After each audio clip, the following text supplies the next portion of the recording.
Praise the Lord. सबको जय मसीह की। परमेश्वर आप सबको बहुत बहुत आशीष दे। आज मैं फिर एक नई वीडियो के साथ आप सबके साथ मौजूद हूँ। आज हम पढ़ेंगे मत्ती की पुस्तक उसका 5 अध्याय, जो बहुत ही सुंदर वचन है।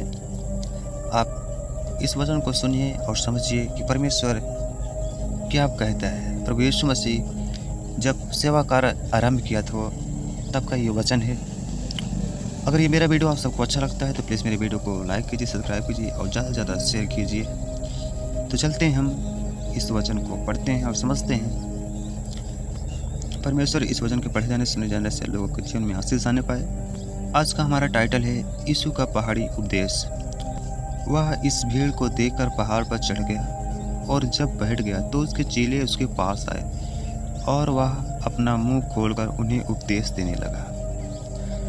इस अध्याय में यीशु मसीह पहाड़ पर चढ़कर उपदेश दे रहे हैं अपने चेलों के साथ में। जो उनके सामने जो बड़ी सी भीड़ है उनको वो उपदेश दे रहे हैं, और वो उपदेश में क्या कह रहे हैं आइए हम जानते हैं। प्रभु यीशु मसीह कह रहे हैं कि धन्य हैं वे जो मन के दीन हैं, क्योंकि स्वर्ग का राज उन्हीं का है। प्रभु यीशु मसीह ने कहा कि जो धन्य हैं, जो मन के दीन हैं, नर्म हैं, क्योंकि स्वर्ग का राज उन्हीं का है। धन्य हैं वे जो शोक करते हैं, क्योंकि वे शांति पाएंगे। आज जो रोते हैं, जो दुख में हैं, वे शांति पाएंगे। धन्य हैं वे जो नर्म हैं, क्योंकि वे पृथ्वी के अधिकारी होंगे। धन्य हैं वे जो धार्मिकता के भूखे और प्यासे हैं, क्योंकि वे तृप्त किए जाएंगे। धन्य हैं वे जो दयावंत हैं, क्योंकि उन पर दया की जाएगी। धन्य हैं वे जिनके मन शुद्ध हैं, क्योंकि वे परमेश्वर को देखेंगे। धन्य हैं वे जो मेल कराने वाले हैं, क्योंकि वे परमेश्वर का पुत्र कहलाएंगे। सचमुच जो एक दूसरे से मेल कराता है, मिलान कराता है, वे परमेश्वर के पुत्र कहलाएंगे। धन्य हैं वे जो धार्मिकता के कारण सताए जाते हैं, क्योंकि स्वर्ग का राज उन्हीं का है। धन्य हो तुम जब मनुष्य मेरे कारण तुम्हारी निंदा करे और सताए और झूठ बोल कर तुम्हारे विरोध में सब प्रकार की बुरी बात कहे, तब आनंदित और मगन होना।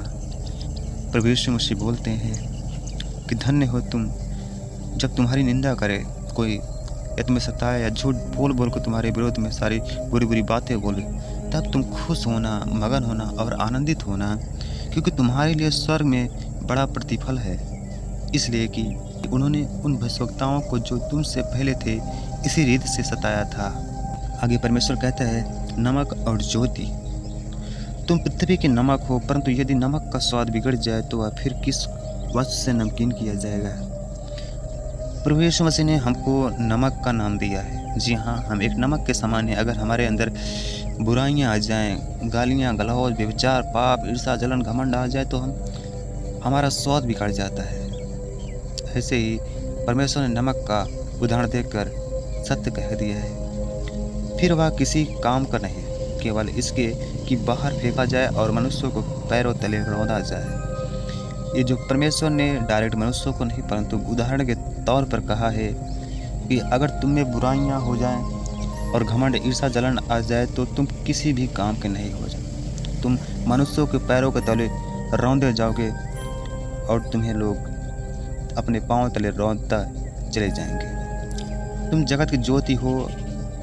परमेश्वर ने कहा कि तुम जगत की ज्योति हो। हम परमेश्वर की बनाई हुई ज्योति हैं जगत की। जो नगर पहाड़ पर बसा हुआ है वह छिप नहीं सकता, और लोग दिया जलाकर पैमाने के नीचे नहीं परंतु दीपट पर रखते हैं। दीपट पर रखते हैं तब उससे घर के सब लोगों को प्रकाश पहुँचता है। उसी प्रकार तुम्हारा उजियारा मनुष्य के सामने चमके, कि वे तुम्हारे भले कामों को देखकर तुम्हारे पिता को जो स्वर्ग में है बड़ाई करे।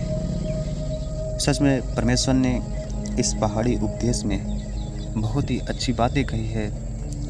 अगर समझने वाला समझ गया तो उसका जीवन स्वर्ग के जैसे बीतेगा और वो स्वर्ग में जाकर ही रहेगा। इस वचन के पढ़े जाने सुने जाने से आपके सबके जीवन में आशीष आने पाए। परमेश्वर आप सबको बहुत बहुत आशीष दे। सब लोग कुशल मंगल रहिए। आमीन।